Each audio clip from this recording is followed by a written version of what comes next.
I never thought it would come to this. How could I? When we first met, the world felt full of promise. Ethan was everything I ever wanted. Charming, attentive, and utterly devoted. We would spend hours talking, sharing our dreams, and imagining a future together. I felt safe, secure in the idea that this was real love. But somewhere along the way, things changed. It started so slowly that I barely noticed. A missed text here, a forgotten promise there. I told myself he was just busy. His work as an architect consuming him. And in the beginning I was understanding, supportive even. After all, relationships take effort, and I was willing to work for hours. But as time wore on, the distance between us grew like a canyon. Conversations that once flowed easily became shallow and forced, filled with small talk instead of the deep connection we once shared. The first time I felt a real shift was when I found him sitting alone on the balcony late one night, phone clutched tightly in his hand. He looked startled when I approached, hastily locking his screen as if he had something to hide. I asked who he was talking to, but he waved me off, saying it was just work stuff. The look in his eyes told a different story. That was the moment I felt the first crack in my trust. It wasn't long after that I noticed other things, subtle but significant. He started working late more often. His phone became an extension of his hand, and the once warm embrace of his presence felt distant and cold. I was too afraid to confront him. I didn't want to acknowledge what I feared was happening, that Ethan had found someone else. The breaking point came on a rainy Sunday afternoon.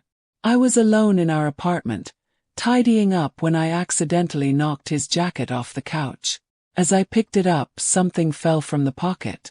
A small, folded piece of paper with a phone number, and the name Amelia scrawled across it in looping script. My heart sank.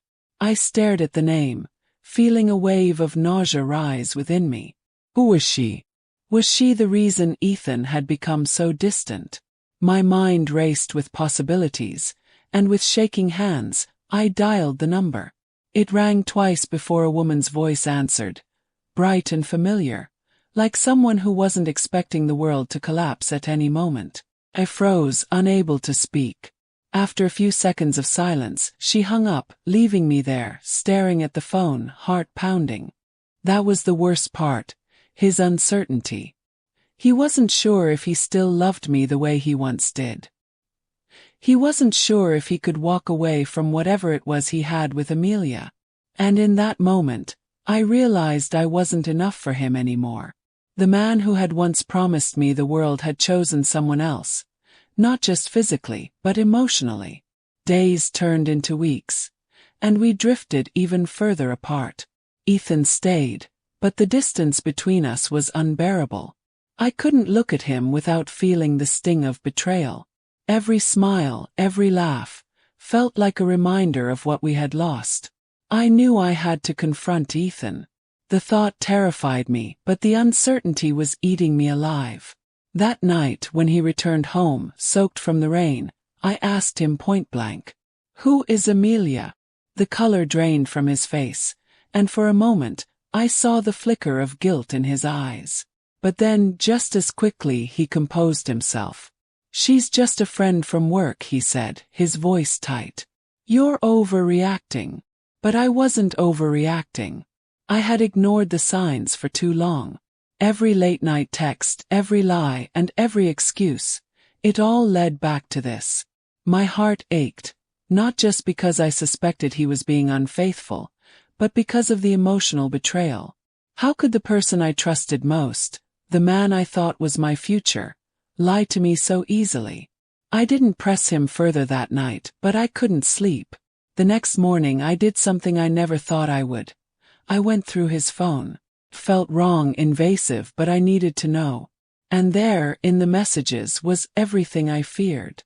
The chats with Amelia were flirty, intimate, filled with inside jokes and long conversations. But what hurt the most was the emotional closeness they shared. He told her things he had stopped telling me. His fears, his dreams, his frustrations. I felt like I had been replaced. I confronted him again that evening, this time with the evidence. He didn't try to deny it, not anymore.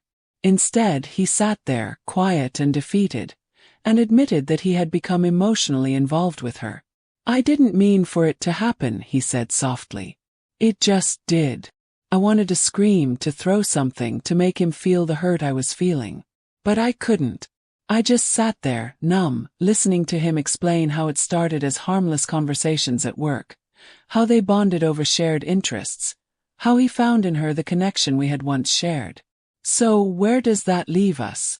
I asked, my voice barely above a whisper. He looked at me with sorrow in his eyes. "I don't know. In the end, it wasn't Amelia who broke us. It was the lies, the secrets, the emotional connection he had given to someone else. And as much as I wanted to believe we could fix it, deep down I knew the trust was gone, shattered beyond repair."